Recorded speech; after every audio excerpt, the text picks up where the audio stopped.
दोस्तों, आजकल आप जिस आईफोन सीरीज के दीवाने बने घूमते हैं, क्या आपने उसके मालिक स्टीव जॉब्स के बारे में सुना है? जी हाँ, एप्पल कंपनी के मालिक जिनकी साल 2011 में मृत्यु हो गई थी। कहते हैं, ये भारत के एक ऐसे शख्स के दीवाने थे, जिन्हें लोग बजरंग बली का अवतार मानते थे। इतना ही नहीं, जब स्टीव जॉब्स की मृत्यु हुई, तो उनकी तकिए के नीचे एक व्यक्ति की फोटो भी मिली, और ये इंसान कोई और नहीं बल्कि नियम करोली बाबा थे। केवल स्टीव जॉब्स ही नहीं, बल्कि फेसबुक के मालिक मार्क जुकरबर्ग भी बाबा को बहुत मानते हैं। हॉलीवुड एक्ट्रेस जूलिया रॉबर्ट्स से लेकर बॉलीवुड के बड़े-बड़े कलाकार बाबा के चमत्कार के दीवाने हैं। आपको जानकर हैरानी होगी, हार्वर्ड यूनिवर्सिटी के एक जाने-माने मैथमेटिशियन का नाम बाबा के भक्तों की लिस्ट में सबसे ऊपर है। नियम करोली बाबा एक ऐसे बाबा जो इनके चमत्कारों के आगे विज्ञान ने भी अपने घुटने टेक लिए थे, जिन्होंने पानी को घी में बदल दिया था, जिन पर हजारों गोलियां बरसाई गईं, लेकिन उन्हें एक खरोच तक नहीं आई। ये ऐसे बाबा थे जिन्हें ट्रेन से जब बीच रास्ते में उतारा गया, तो ट्रेन आगे ही नहीं बढ़ी। आज आपको इन्हीं के जीवन से जुड़ी ऐसी सच्ची घटना बताएंगे दोस्तों, जिसे सुनकर आपके भी पैरों तले जमीन खिसक जाएगी। ये इतने ज्यादा चमत्कारी और दिव्य पुरुष थे, आज भी इनके भक्त देश विदेश में फैले हुए हैं। इतना ही नहीं, जो लोग विज्ञान के आगे किसी की नहीं सुनते थे, आज वो भी इनके मुरीद बने हुए हैं। मित्रों, नियम करोली बाबा के बचपन का नाम लक्ष्मी नारायण शर्मा था। इनका जन्म 1900 के आसपास उत्तर प्रदेश के एक गांव अकबरपुर में हुआ था। 11 साल की उम्र में ही बाबा का विवाह हो गया था।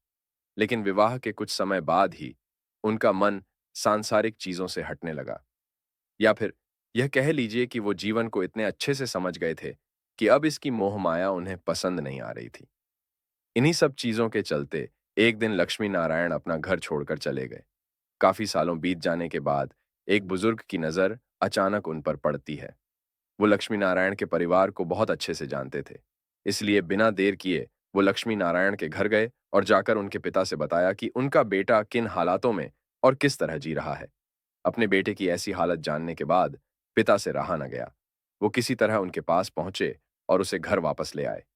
घर आने के बाद भी बाबा का मन सांसारिक चीजों में नहीं लग रहा था, इसलिए उन्होंने तय किया कि इस बार वो सभी को सब कुछ बताकर घर से कहीं दूर चले जाएंगे, और उन्होंने ऐसा किया भी। लेकिन इस बार निम करोली बाबा ने एक ऐसा रास्ता अपनाया जिसे छोड़कर वो कभी वापस घर नहीं लौटे। उन्होंने पूरी तरह से खुद को सांसारिक बंधनों से आजाद कर लिया। साथ ही कैंची धाम भी बनवाया, जो आज भी उनकी सबसे ज्यादा प्रचलित जगहों में से एक है। ये जगह नैनीताल में है। बाबा के इस धाम में हनुमान का बहुत फेमस मंदिर है। ये ऐसी चमत्कारी जगह है मित्रों, जहां आकर इंसान की जिंदगी हर तरह से बदल जाती है। इस जगह से जुड़ी एक नहीं, बल्कि कई घटनाएं हैरान कर देने वाली हैं। कहा जाता है कि जब स्टीव जॉब्स अपनी जिंदगी में सबसे ज्यादा परेशान थे, उन्हें समझ नहीं आ रहा था कि वो क्या करे और क्या न करें, तब वो कैंची धाम ही आए थे। हालांकि वो जब यहां पर पहुंचे तो उससे 1 साल पहले ही नियम करोली बाबा समाधि ले चुके थे।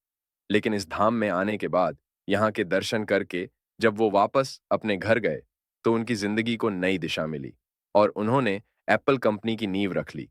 और आज भी लोगों का मानना है, दोस्तों, की एप्पल कंपनी अपने जिस मुकाम पर खड़ी है, वो बाबा के आशीर्वाद की वजह से ही है। इतना ही नहीं, स्टीव जॉब्स ने भी अपने कई इंटरव्यूज में इस बात को स्वीकारा था कि ये सब बाबा की ही कृपा है। दोस्तों, एक बार की बात है कि नियम करौली बाबा उनको कहीं जाना था। सफर थोड़ा लंबा था, इसलिए उन्होंने ट्रेन की मदद ली और बिना टिकट लिए उसमें बैठ गए। समय हुआ और ट्रेन स्टेशन से चल पड़ी। कुछ ही देर में टीटी सबकी टिकट चेक करता हुआ बाबा के पास पहुंचा। उसने बाबा से टिकट दिखाने को कहा तो उन्होंने कहा कि मेरे पास तो टिकट नहीं है। इस बात पर टीटी इतना भड़क गया कि उसने बीच रास्ते में ट्रेन की चेन खींचकर ट्रेन रोक दी। वो बाबा से बोला, तुरंत इस ट्रेन से नीचे उतर जाओ, टिकट है नहीं, और चढ़ गए। ट्रेन में बाबा तो बिना कुछ बोले ट्रेन से उतर गए, लेकिन फिर ट्रेन उस जंगल से आगे बढ़ ही नहीं पाई। बहुत कोशिश की गई, पर ट्रेन टस से मस नहीं हो पाई। सुनसान रास्ते में जब ट्रेन इतनी देर तक खड़ी रही, तो पैसेंजर्स का मन घबराने लगा और धीरे धीरे सबको पता चल गया कि आखिर ट्रेन जंगल के बीचों बीच क्यों रुक गई है। तभी ट्रेन में बैठा एक आदमी, जिसने बाबा के बारे में सुन रखा था, वो टीटी के पास गया। उसने उसे समझाया कि अगर तुम बाबा से माफी मांगकर उन्हें वापस ट्रेन में नहीं बैठाओगे तो लाख कोशिश कर लो, ट्रेन यहां से आगे नहीं बढ़ पाएगी। सारी कोशिश बेकार हो चुकी थी, इसलिए टीटी को हार मानकर बाबा के पास जाना पड़ा। वो ट्रेन से उतरकर उनके पास गया, माफी मांगी और वापस चलकर ट्रेन में बैठने को कहा। नीम करोली बाबा ने कुछ नहीं कहा, मानो जैसे उन्होंने उसकी बात अनसुनी कर ही दी हो। टीटी बार बार उनसे कहता रहा, पर बाबा कुछ नहीं बोले। आखिर में बाबा ने कहा, मैं ट्रेन के अंदर एक शर्त पर चलूंगा, अगर तुम वादा करो मुझसे कि इस जगह पर एक स्टेशन बनवाओगे। टीटी ने तुरंत अधिकारियों से बात की। सभी इस बात पर सहमत हुए, जिसके बाद बाबा ट्रेन में बैठे और उनके बैठते ही ट्रेन स्टार्ट हो गई। मित्रों, जिस जगह ये सब कुछ हुआ था, आज वहां पर एक रेलवे स्टेशन है जिसे सभी नीम करौरी के नाम से जानते हैं। एक बार नियम करोली बाबा अपने धाम में भव्य भंडारा कर रहे थे। सारी तैयारियां हो चुकी थीं। भारी संख्या में भक्त वहां पर आकर प्रसाद ग्रहण कर रहे थे। पर इन्हीं सब चीजों के बीच भंडारे में जिस घी से सब्जी और पुड़िया बनाई जा रही थी, वो भी खत्म हो गया था। सभी लोग परेशान हो गए, क्योंकि चिंता एक नहीं बल्कि दो दो थी। एक तो ये कि भक्तों की संख्या बढ़ती जा रही थी, ऐसे में प्रसाद का कम पड़ना अच्छी बात नहीं, और दूसरा, इतना जल्दी इतना सारा घी कहां से आएगा। तभी एक व्यक्ति ने जाकर सारी बात बाबा को बताई। बाबा ने कहा कि तुम लोग बस शिप्रा नदी से पानी भरकर डिब्बे में ले आओ और सुनो, मन में राम राम जपते रहना। कहा जाता है मित्रों की बाबा पर हनुमान जी की खास कृपा थी। वो उनके बहुत बड़े भक्त थे। इतना ही नहीं, कई लोग तो उन्हें हनुमान जी का अंश ही मानते थे। अब ऐसे में भला उनकी बात कौन ही टालता। सब लोग मन में राम राम बोलते हुए बड़े बड़े डब्बों में भरकर पानी ऊपर लाने लगे। जब सभी ने डब्बों को बाबा के सामने खोला, तो किसी में भी पानी नहीं था, क्योंकि डब्बों में भरा सारा पानी घी में बदल चुका था। ये नजारा देखकर लोगों के रोंगटे खड़े हो गए, क्योंकि कोई भी अपनी आंखों पर विश्वास नहीं कर पा रहा था। थोड़ी ही देर में प्रभु श्री राम, हनुमान और बाबा के जयकारों से पूरा कैंची धाम गूंज उठा। सबने मिलकर प्रसाद बनाया और हर एक भक्त ने उसे ग्रहण किया। ऐसे ही अनगिनत चमत्कारों से बाबा का जीवन भरा हुआ है।